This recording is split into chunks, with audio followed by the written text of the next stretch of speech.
Hallo, herzlich willkommen bei Selmas Recipes. In diesem Video zeige ich dir ein einfaches und schnelles Plätzchenrezept, und zwar mache ich Berliner Brot. Das ist eine Art Lebkuchen bzw. Gewürzkuchen mit Schokostücken und Nüssen. Viel Spaß beim Zuschauen! Für das Berliner Brot gebe ich als erstes 200 Gramm Haselnüsse ohne Fett in eine Pfanne und röste sie bei mittlerer Hitze unter ständigem Rühren etwa 5 Minuten an. Durch das Rösten entfalten die Haselnüsse erst ihren vollen Geschmack. Sobald die Nüsse anfangen braun zu werden und zu duften beginnen, nehme ich die Pfanne vom Herd und lasse die Haselnüsse etwas abkühlen. Die beim Rösten aufgeplatzte Haut lässt sich ganz einfach entfernen, wenn du die Haselnüsse wie hier zwischen deinen Händen aneinander reibst. Die gehäuteten Haselnüsse gebe ich nun auf ein Schneidebrett und hacke sie mit einem Messer grob in kleine Stücke.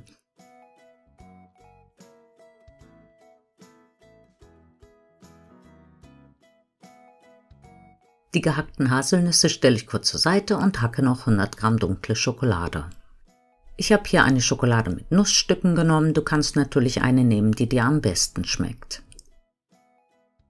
Die gehackte Schokolade stelle ich ebenfalls kurz zur Seite und weiter geht's mit den Mandeln.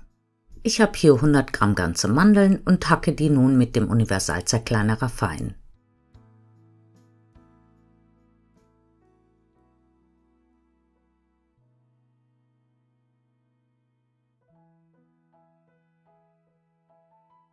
An Gewürzen für das Berliner Brot nehme ich einen halben Teelöffel Piment, das sind hier 9 Körner, und eine Nelke und male sie mit einem Mörser zu feinem Pulver. Wenn du keinen Mörser hast, kannst du die Gewürze auch mit der Pfeffermühle mahlen, fertig gemahlene Gewürze nehmen oder durch einen Viertel Teelöffel Lebkuchengewürz ersetzen. Für den Teig gebe ich zunächst 360 Gramm Mehl in eine große Schüssel. Zu dem Mehl gebe ich nun die gehackten Haselnüsse, die Schokoladenstücke, ein Esslöffel Kakao, ein halbes Päckchen Backpulver, die Piment-Nelken-Mischung,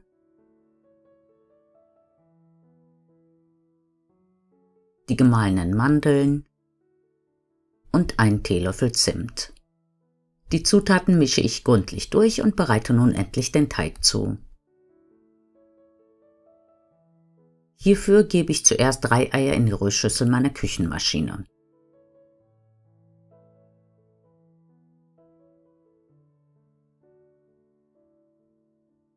Zu den Eiern kommt dann 350 Gramm brauner Zucker, eine Prise Salz, ein Päckchen Vanillezucker und 140 Gramm Apfelkraut.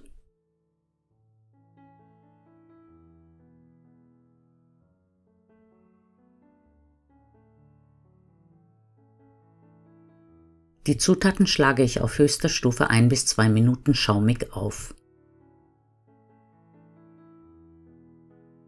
Danach gebe ich die Mehlmischung hinein und rühre es kurz unter.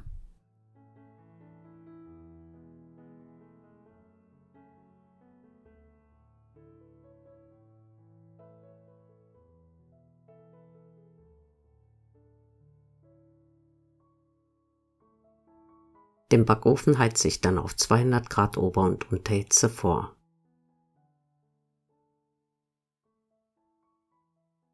Anschließend gebe ich den Teig auf ein mit Backpapier ausgelegtes Backblech.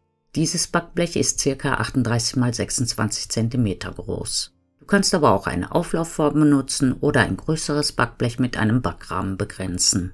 Da der Teig sehr zäh und klebrig ist, lässt er sich nur mühsam verstreichen.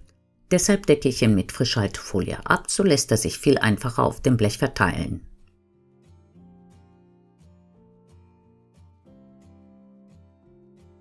Das Berliner Brot backe ich nun im vorgeheizten Backofen 20 bis 30 Minuten. Da jeder Ofen anders backt, solltet ihr auf jeden Fall eine Stäbchenprobe machen.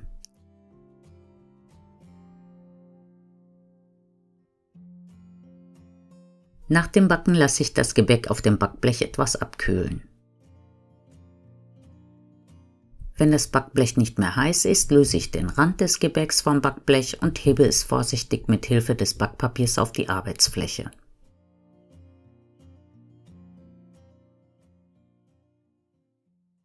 Dann stelle ich auch schon den Zuckerguss her. Dafür verrühre ich 150 Gramm Puderzucker mit 3 Esslöffel Zitronensaft.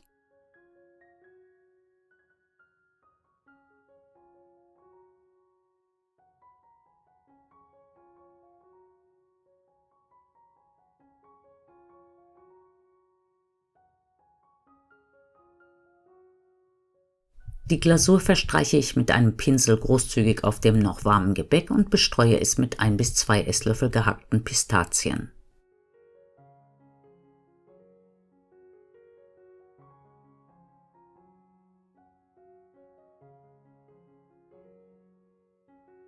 Nachdem die Glasur beinahe fest ist, markiere ich die Oberfläche des Berliner Brotes mit einem sogenannten Teigschneider in etwa gleich große Rauten.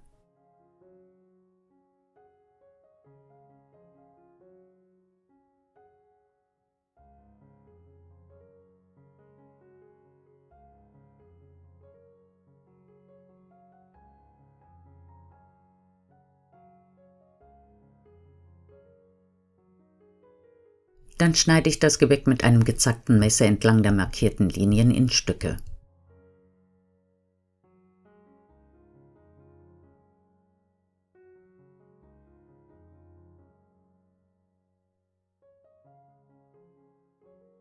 Am besten sieht die Oberfläche der Plätzchen aus, wenn man das Gebäck schneidet, solange der Guss noch nicht ganz fest ist, weil die trockene Glasur beim Schneiden bröselt. Wenn die Glasur vollständig getrocknet ist, kannst du das Berliner Brot in einer Blechdose aufbewahren.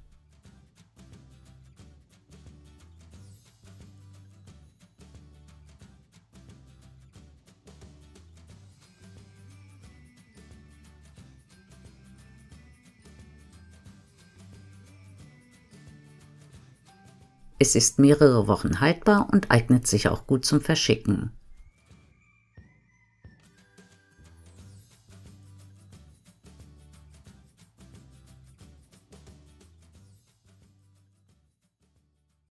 So, das war's auch schon für heute. Ich hoffe, mein Video hat dir gefallen. Vielen Dank fürs Zuschauen und bis zum nächsten Mal. Tschüss!